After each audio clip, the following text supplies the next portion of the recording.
Hello, welcome to LARK Running UK. My name's Adam and today we're going to preview my next training block. So let's dive straight in.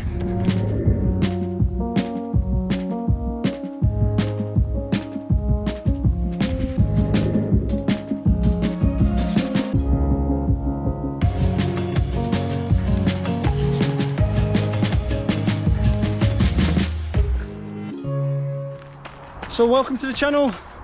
Those that are new, I've just come off the back of my last half marathon training block 3 weeks ago, which was for Cheshire Half Marathon. If you're new to the channel and you've missed that, then feel free to go back through the playlist and watch how I went from 1 hour 40 down to 1 hour 35. I knocked 5 minutes off my PB for the half marathon, and then I'm going to roll into this one now.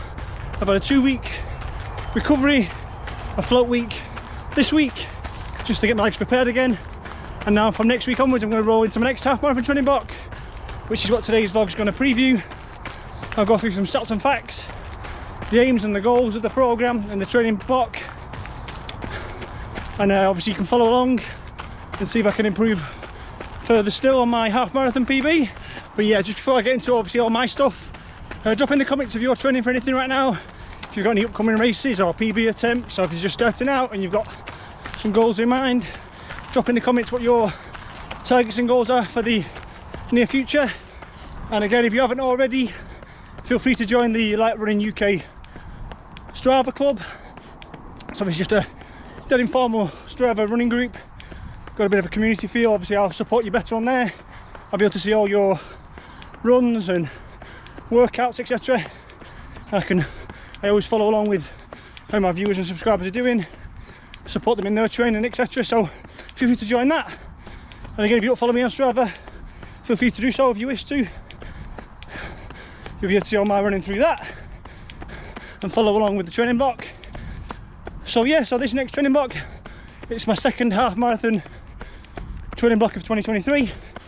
The first one, like I just mentioned, was for Cheshire Half Marathon, which was my first official half marathon race, although I'd covered that distance a few times in training, etc. And obviously I previously ran a metric marathon and an actual marathon before actually entering a half marathon race, just the way it's fallen really.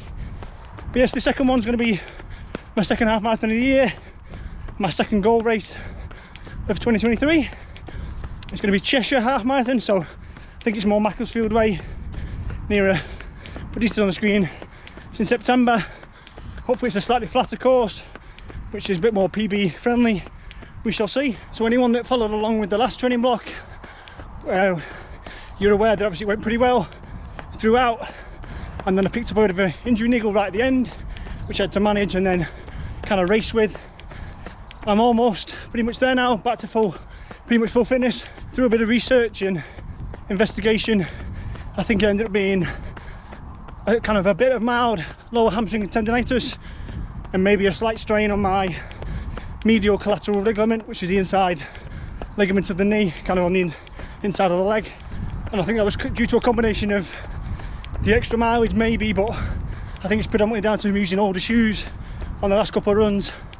I think I used my older Reebok float rides, which have nearly done 600 miles, 1,000 kilometers, so I think they're wearing out, and I think my foot's kind of crushing inside a little bit more than it used to because the foam's dying. So I think I'll start to retire those. I think they contributed to it.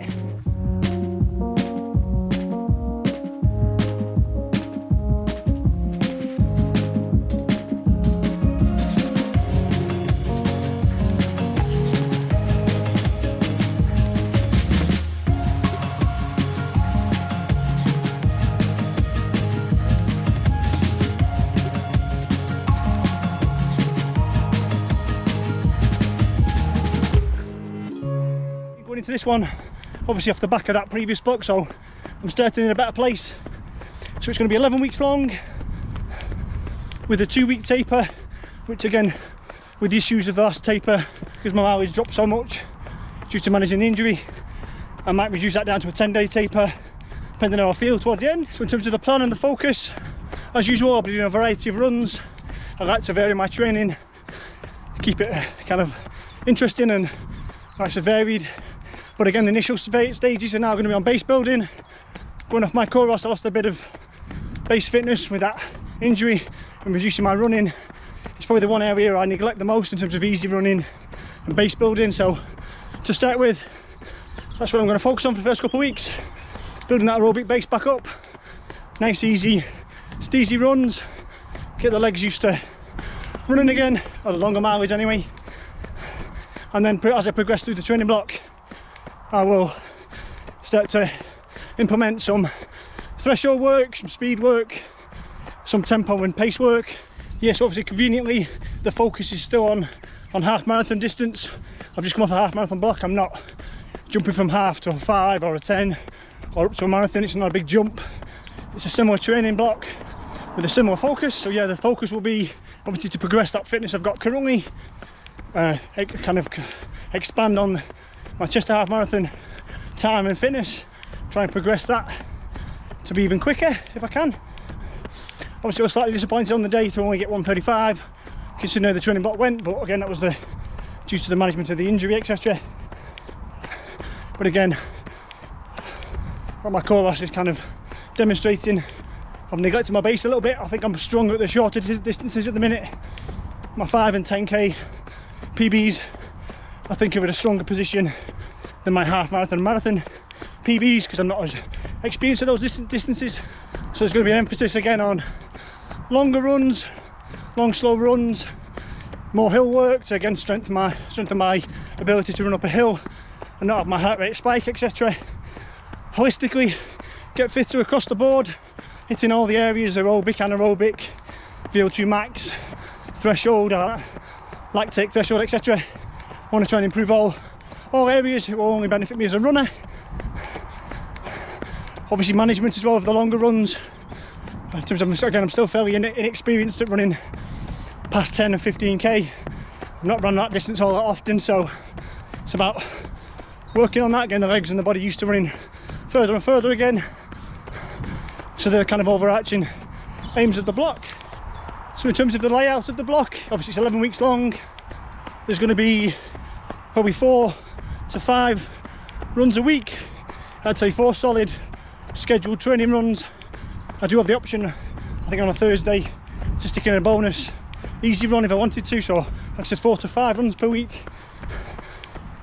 Mileage is going to be in the 50 to 70k, 30 to 45 mile window, somewhere around there. Again, like people that followed me previously, I'm not super strict. If I'm slightly under or slightly over, just on how I feel or how training's gone, I'll not run on that one day. That's the way I roll. I don't really focus kind of too much on that. That's my kind of guidance. I'll go off that as a guide, but I've got the freedom to change what I want. The running will obviously be supplemented with some strength and conditioning stuff, mainly around legs and core, bit of upper body just to give the legs a break as well throughout the block. There'll obviously be recovery sessions, probably 2 to 3 a week, so stretching, foam rolling, yoga, etc., which I always find help keep my legs in a better condition than if I just neglected on that. Might even do a little bit of cycling as well, but cross training, that seemed to be beneficial when I was managing that injury, so I might implement a bit more of that within my week to week, we shall see. And then just to kind of finish off, I'm going to put a little bit less pressure on myself this block. I kind of put a lot of pressure on myself in the last Chester block to try and smash the PB and get my ultimate goal of sub 90 minutes this year, which is still the goal, but I put an awful lot of pressure on it. I ended up, like I say, struggling mentally the last couple of weeks of the block. The race itself was a real slog, and although I got a 5-minute PB, I couldn't really fully appreciate the achievement because I was disappointed on the day not to go quicker because of the pressure I put on myself and where I was in terms of fitness. So obviously there will still be pressure. I'm still going to put kind of ambition on myself and pressure on myself to do better. I'm still going to push. It's still going to be a hard training block, but I'm also going to enjoy it as I go along. Like I said, I think I lost sight of that a little bit towards the end with the focus on making sure I got the right times and a real ambition to smash that PB in the first attempt, which became to the detriment of the enjoyment of the running. And again, that will only detriment me overall in terms of lack of enjoyment, will demotivate me gradually. So I'm going to try and enjoy this one a little bit more, enjoy the race a little bit more. Otherwise, what is the point? I'm going to try and do some more runs for fun. I say focus on the base building. I should best get this start now. Enjoy the pace, find some scenery, some nice runs to do. So I'll wrap it up there. Like I said, drop in the comments if you're training for anything. Good luck with whatever your running ambitions are. Feel free to ask any questions in the comments. I answer all questions and queries. I'll get this one finished. Like I said, training starts basically from tomorrow. I'll roll into the training block. Follow along, like I said, if you haven't already. If you're not yet subscribed and you're enjoying watching the vlogs, consider hitting the button. And I'll see everyone on the next one.